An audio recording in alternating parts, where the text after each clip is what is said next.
Did you know that weight cycling, also known as yo-yo dieting, is not just an annoying experience for those of us who tried to lose weight through diet and exercise? It's actually associated with detrimental effects to both our physical and mental health. Are you ready to learn a little bit about what the research shows in this area?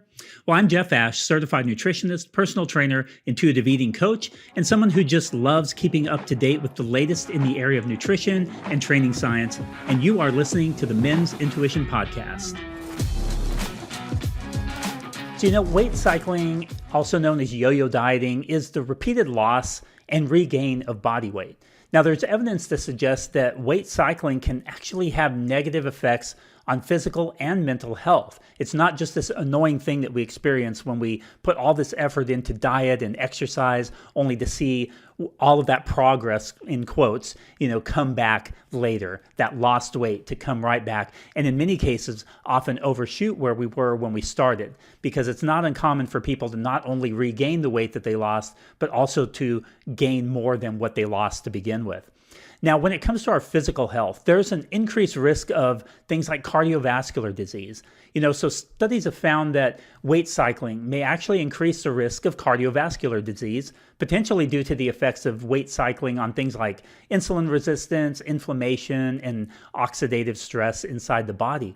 Now, this was shown in a study published in the Journal of the American College of Cardiology back in 2009 by Barr and colleagues.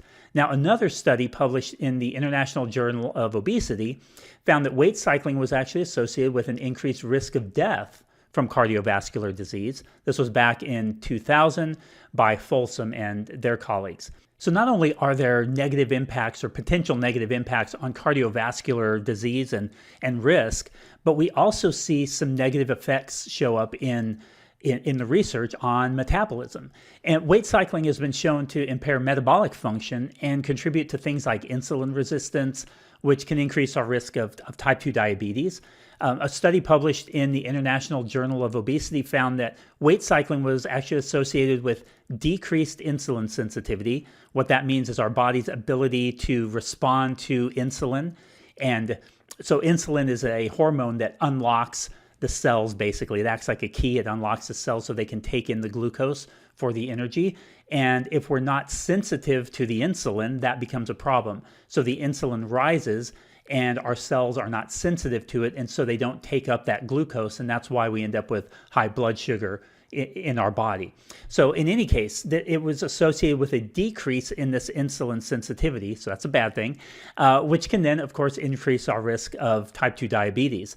And this was from Kahn and colleagues in 2006. And then there was also another study published in the Journal of Clinical Endocrinology and Metabolism that found that weight cycling was associated with decreased leptin sensitivity, which can impair metabolism. Now, leptin, if you've heard me talk about this in the past, you may be familiar with it, but leptin is often called the satiety hormone, and it's a hormone that the body releases to tell us that we've had enough to eat, that we don't need to worry about getting any food right now. It's a satiating effect on the body, and it helps us to regulate our food intake so that if we're listening to our hunger and fullness cues and satisfaction cues, all those key principles of intuitive eating, if we're able to connect with those, then our body's able to really regulate our food intake quite well. And this leptin is a big part of that process. And so if we're not sensitive to leptin, as you can imagine, that means we're less sensitive to the satiety effects of that particular hormone. And so then we will struggle then with regulating our appetite in the best way possible. So that's really interesting too. Now, another area that this can impact is musculoskeletal problems. Now, the physical stress of rapid weight loss and regain can increase the risk of injuries and that kind of thing, and negatively impact bone density. And these kinds of things can definitely lead to increased risk of things like osteoporosis and bone fractures and these kinds of things. So a study published in the Journal of Bone and Mineral Research found that weight cycling was actually associated with decreased bone density. That's a bad thing, in case you're wondering. And this can increase the risk of osteoporosis and then bone fractures and that kind of thing. This was from Grunwald and colleagues in 2006. So another example there of a physical impact, negative physical impact of this weight cycling. Now, it's possible that it could be the weight cycling itself, but it could also be the underlying dietary habits and behaviors that go into this weight cycling often. Often these restrictive, very low calorie diets where we're often not providing our body with the nutrition that it really needs to function. And of course, this could contribute negatively to things like bone health and metabolic health and cardiovascular risk. So keep that in mind too as we talk about that. But it doesn't just impact physical health. It also impacts mental health. And we've seen an increased risk of disordered eating as one example of how it can impact mental health. Weight cycling has been associated with an increased risk of disordered eating behaviors like binge eating and purging. A study published in the International Journal of Eating Disorders found this increased risk of binge eating and purging behavior, and that was from Rosen and colleagues in 1998. And then another study published in the Journal of Consulting and Clinical Psychology found that weight cycling was associated with increased body dissatisfaction and negative body image. And that was from Marcus and colleagues in 1994. So you can just imagine there, if you're having a dissatisfaction with your body and negative body image, that this weight cycling is certainly going to just exacerbate that issue. And I can tell you from just my own experience with not so much lots of weight cycling, because I haven't struggled with that a huge amount personally. I've seen it a lot in clients. But I remember doing a transformation challenge years ago, one of those 12-week things where you start off and you take your pictures and then you take your after pictures after going through 12 weeks of rigid dieting and that kind of a thing. And I remember that at the end, I felt real good about how I looked and everything, which was great. I felt good about that until, of course, the weight started coming back on because it was completely unsustainable. And so as I started to go back up, I remember thinking things like, oh, I'm getting fat, and those negative kinds of things, that they're thoughts that I shouldn't have been thinking, but it's a natural response to that. And you start thinking of all of these kinds of things, and then you start to compare yourself to where you were. So not only did you get to this unsustainable place, but now you're back to where you started. And so not only do you look back and say, well, I used to look like that a year ago or 6 months ago. Why don't I look like that now? Now we start to feel even worse about our body image. And then we also have that negative effect of feeling like we failed in a lot of cases, right? Oh, I couldn't even maintain that. All I had to do was just keep those habits, right? Keep those restrictive, unsustainable habits in place, and I could have maintained it, right? That's all I had to do. Well, so we start to have these negative thoughts, and this can really contribute to problems with our body image and our self-esteem and all kinds of things like that. It also has, yo-yo dieting has been shown to have negative impact on self-esteem. Imagine that. I just told you about that. The repeated cycle of weight loss and regain can be very discouraging, as I was pointing out, and lead to feelings of failure, and that can negatively impact your self-esteem and overall well-being. And there was a study published in the International Journal of Obesity that found this association between weight cycling and decreased self-esteem. And that was, not sure how to pronounce this name, Colles, Colles, but that was done in 2009. So, clearly I'm a bit biased toward intuitive eating and that approach to health and well-being. If you've listened to and consumed any of my other content, you certainly know where I stand on that. But in the interest of full transparency too, I shared some of those studies and what I believe to be a very important aspect of being an evidence-based practitioner. I think it's important to note that while some of these studies have found negative health effects associated with weight cycling, other studies have found no significant differences in health outcomes between weight cyclers and non-weight cyclers. So, it's not an open and closed case here, but I think it does make a lot of sense why weight cycling would contribute to these negative physical and especially mental health outcomes. Additionally, many of the negative health effects of weight cycling may be due to the underlying diet behaviors, as I pointed out, that actually contribute to the weight cycling rather than the weight cycling itself.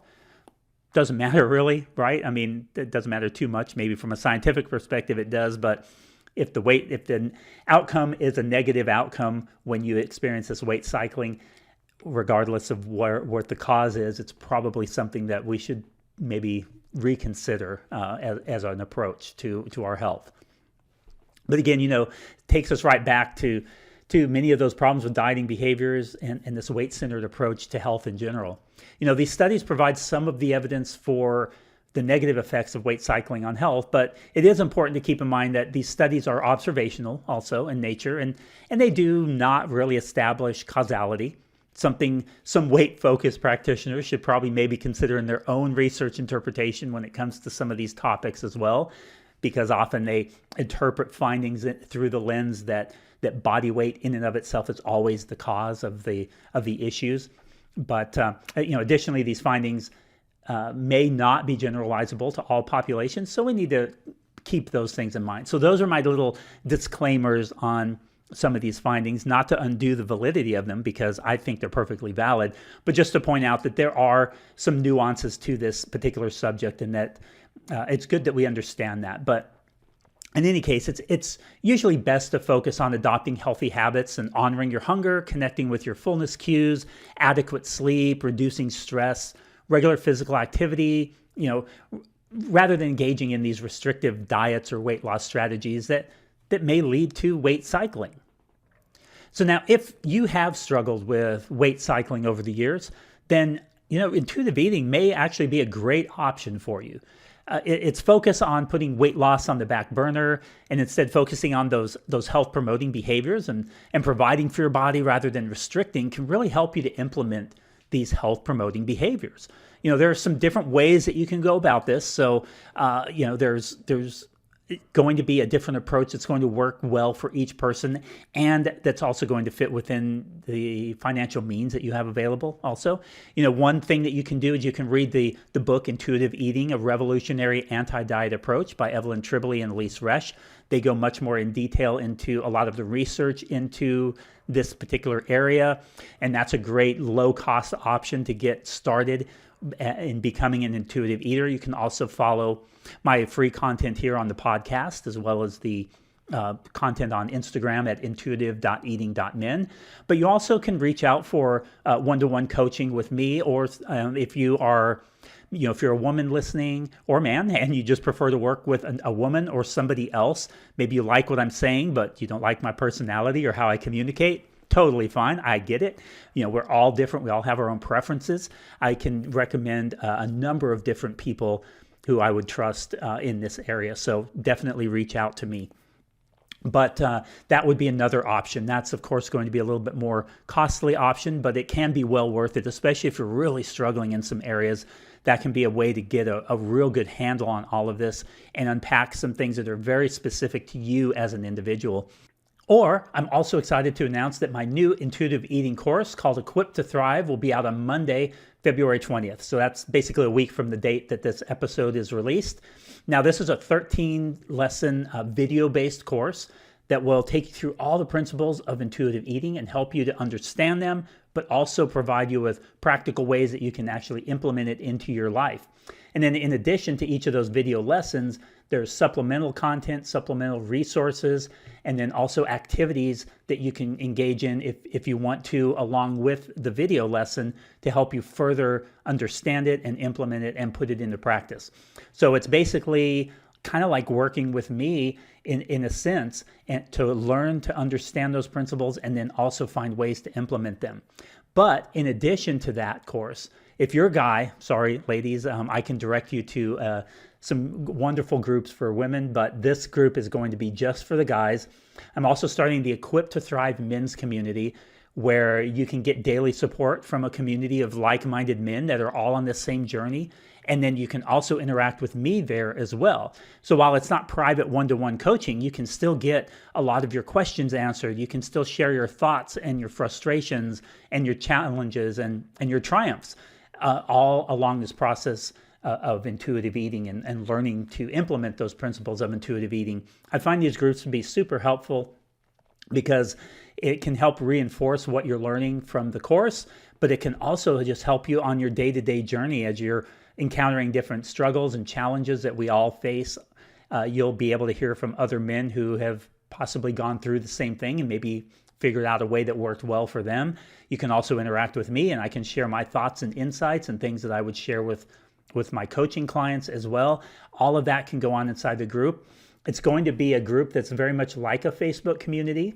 It functions the same way, but the cool thing is it's not on Facebook. It's not on a social media platform. It is on my own platform, owned by me. And so you don't have to sign up for a social media account. You don't have to get back on Facebook. You don't have to do any of that stuff, which I know a lot of us just are not really into the whole social media thing. So you'll still be able to participate in that community, even if social media is not something that you like to participate in. For more information on those options, any of those options, as I mentioned, just head over to my website at hopedrivesme.com. So I hope you found this episode helpful. It's just kind of a real brief overview on that weight cycling and some of the research in that area. Hopefully, if you have struggled with weight cycling, you're open to the idea of maybe trying a different approach that doesn't involve restrictive dieting and excessive exercise, but rather one that really focuses on those health-promoting behaviors.